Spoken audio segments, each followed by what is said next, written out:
Let's go!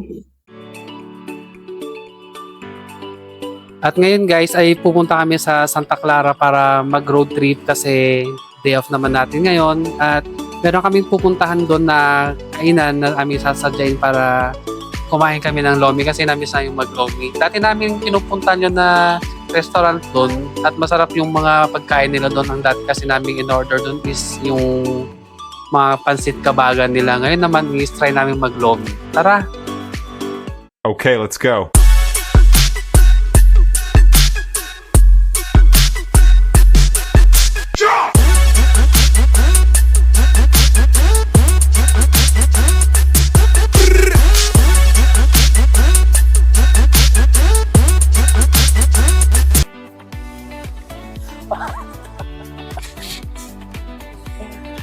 Guys, nandito na tayo sa Porok Carrier na yata to. Dito sa may farm.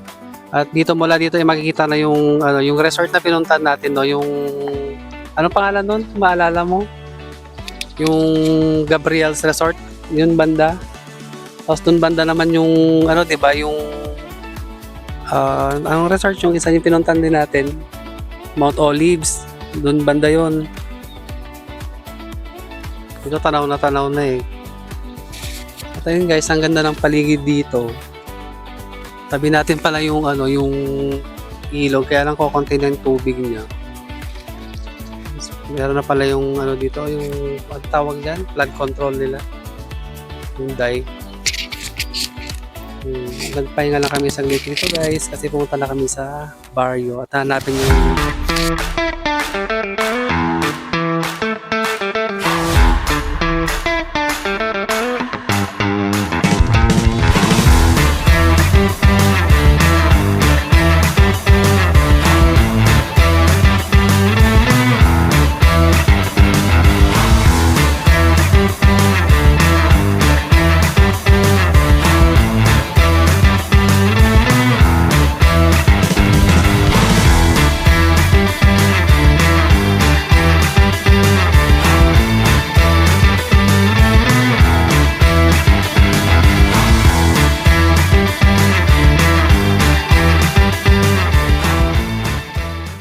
at andito kami ngayon sa Manang Pansitan dito sa may Purok 4, Santa Clara, Ritao.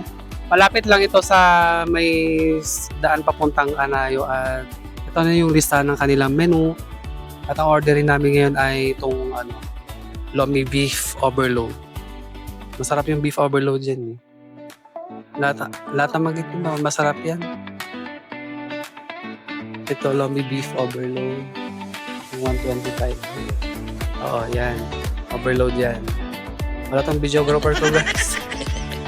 Yan naman Nori yan. Ayan, mag-order lang kami. Tapos kakain lang.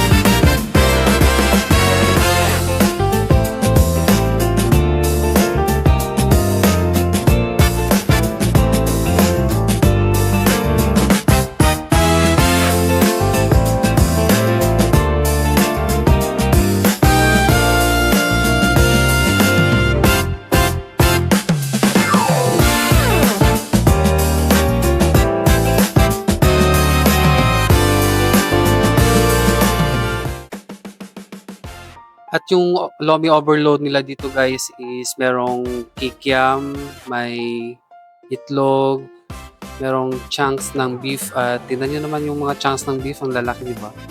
Sarap. Sabaw pa lang, sarap na. Yan, tingnan nyo guys, yung lalaki. See? Sarap niyan. Tara, kain na tayo.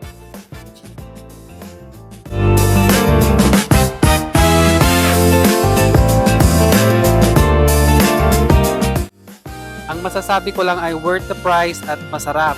Thank you Manang's Pansitan, located at Purok 4, Santa Clara, Ritao, Nueva Vizcaya.